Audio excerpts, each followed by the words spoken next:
culture. Gothic television. Back to Black.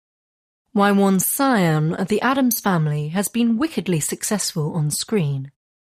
When you think of Netflix's biggest English-language dramas, you probably imagine matchmaking, monsters, or malignant young men.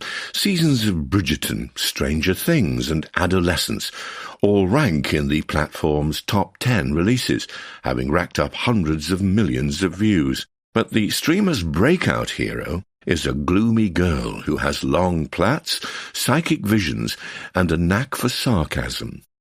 Wednesday, about the eldest child of the Addams family, is a supernatural smash. Viewers spent 1.7 billion hours, roughly 200,000 years, watching the show in the 3 months after its debut in November 2022. According to Parrot Analytics, a data firm, Wednesday made $360 million in advertising and subscription revenue for Netflix between its release and March of this year. That is $40 million more than the first season of Squid Game, Netflix's biggest title in any language, did in an equivalent period. Wednesday returned to screens for a second season on August the 6th. What explains its otherworldly power?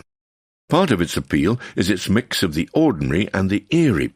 Wednesday, Jenna Ortega, is in some ways a typically sullen teenage girl. She bickers with her family, made up of a brother, Pugsley, Isaac Ordonez, an eccentric uncle, Fester, Fred Armisen, and her parents Morticia and Gomez, Catherine Zeta-Jones, and Louise Guzman, whose hairpiece looks like a flattened chinchilla covered in asphalt. Wednesday finds most people annoyingly, boringly conformist and prefers the company of Thing, an ambulatory severed hand. She loathes school, in this case the Nevermore Academy, which specializes in educating outcasts. Like many of her real-life peers, she enjoys true crime, but unlike them she is able to help solve local murders on account of her premonitions.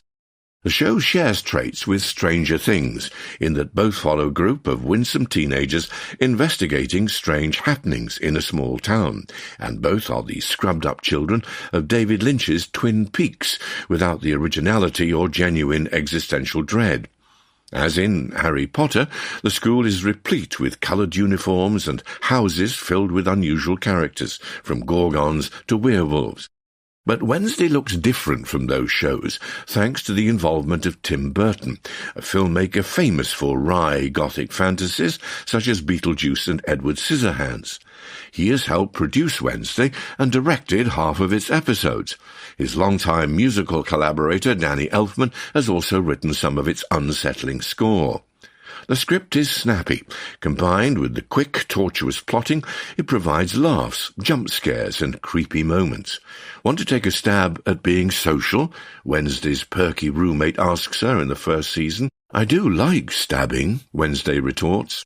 It has no doubt helped Wednesday that its characters have been mainstays of Halloween costumes for decades. The family, nameless to begin with, first appeared in a single-panel cartoon in The New Yorker in 1938. In 1964, a TV executive brought them to the small screen. Charles Addams, their creator, lamented that the family was only half as evil as in his comics, yet the show made the Addamses twice as popular, and Addams himself a much wealthier man. Subsequent black comedy films in the 1990s boosted their fame again. Addams would be pleased that over the years the oddball family has become increasingly macabre, as well as zany and camp. In the first series, Gomez staged train crashes with model trains.